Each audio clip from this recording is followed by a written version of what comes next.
बेचारी चिड़िया का दाना वृक्ष की टहनियों में फंसा हुआ था।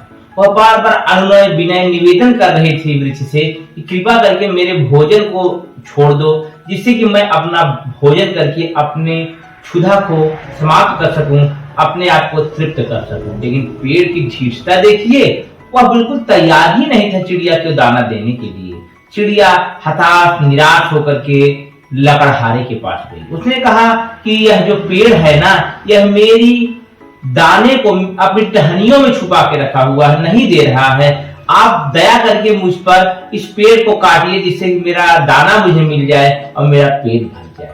लकड़हारी ने कहा, इतनी सी बात के लिए मैं इतना बड़ा पेड़ काट दूं? यह उचित भी नहीं है और न्याय संगत भी नहीं है। लेकिन जो छोटी सी बात हो सकती थी एक लकड़हारे के लिए, वह चिड़िया के लिए जीवन मरण के प्रश्न जैसा था। वह भागते भागते राजा जी के पास गए। महाराज से उसने विनती की, हे राजन, आप लकड़हारे को कहिए कि वह पेड़ काट करके मेरे दाने को स्वतंत्र करे, जिसे मैं खा करके अपनी क्षुधा शांत कर सकूं। राजा ने कहा, अरे एक दाने के लिए तुम लकड़हारे पर दबाव डालना चाहती हो? तुम चाहती हो कि लकड़हारे को मृत्युदंड दे दिया जाए? यह संभव नहीं है। जल्दी से यहाँ से भाग जाओ, नहीं तो तुम्हें कैद कर दिया जाएगा पिंजड़े में। चिड़िया भाग करके महावत के पास गई। उसने महावत से कहा कि आप अपने हाथी को आदेश दीजिए कि जब हाथी पर राजा बैठे तो वह हाथी राजा को गिरा दे और राजा मर जाए, यमराज के पास चला जाए, क्योंकि राजा न्याय का पक्षधर नहीं है और मेरे साथ न्याय नहीं कर रहा है।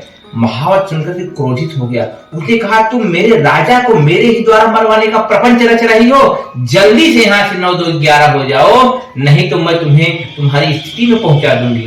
बेचारी चिड़िया फिर हाथी के पास गई। उसने हाथी से विनती की कि हे गजराज, आप मुझ पर कृपा करिए। आप जब आपका महावत आपके ऊपर सवार हो तो आप उसे गिरा दीजिए, क्योंकि वह मेरी बात नहीं मानता है। हाथी क्रोधित हो गया। उसने कहा, जल्दी उड़ो, नहीं तो सूंड में लपेट करके तुम्हें अभी ही स्वाहा कर दूंगा। तुम मेरे मालिक, मेरे महावत के लिए ऐसी बात बोल रहे कि मैं उसे अपने हौदे से गिरा दूं, अपने ऊपर से गिरा दूं और या सूंड से उठाकर उसे पटक करके उसकी जीवन लीला समाप्त कर दूं? यह मेरे लिए संभव नहीं है। अब बेचारी परेशान चिड़िया एक छोटी सी चींटी के पास गई। उसने कहा, हे चींटी, हे बहन, तुम मेरी मदद करो। तुम हाथी के सूंड में घुस जाओ और हाथी जो मेरी बात नहीं मानता है, जो मेरे साथ अन्याय हुआ है उसके लिए मेरे साथ खड़ा नहीं होता है, इसलिए तुम हाथी को समाप्त कर दो। चींटी ने कहा, ना ना ना ना, मैं ऐसा नहीं करूंगी। मैं किसी भी हाल में तुम्हारी बात नहीं मानूंगी। अब अपने रौद्र रूप में चिड़िया आ जाती है। उसने कहा, बाकी का तो मैं कुछ नहीं बिगाड़ सकती, लेकिन तुम्हें तो मैं 1 सेकंड में चुटकी में धूल में मिटा सकती हूँ। तुम्हें ही मैं अपना आहार बना सकती हूँ। बेचारी चींटी डर गई। उसने कहा, ठीक है, मैं हाथी के सूंड में घुसने को तैयार हूँ। जब इस बात की खबर हाथी को मिली तो हाथी डर गया।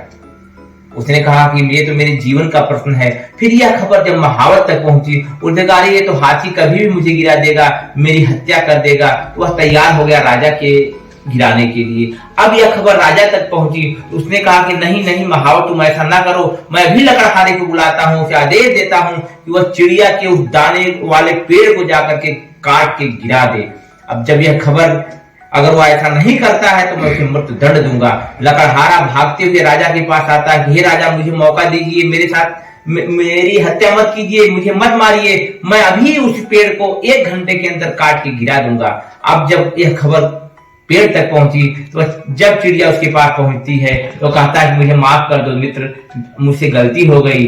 अब तुम अपना दाना ले जाओ, उसका भक्षण करो और अपनी क्षुधा को शांत करो। यह छोटी सी कहानी इस बात की तरफ इशारा करती है कि हमें अपने बस में क्या है, हमारे कंट्रोल में क्या है, हमारे हैसियत में क्या है, उस पर फोकस करना चाहिए।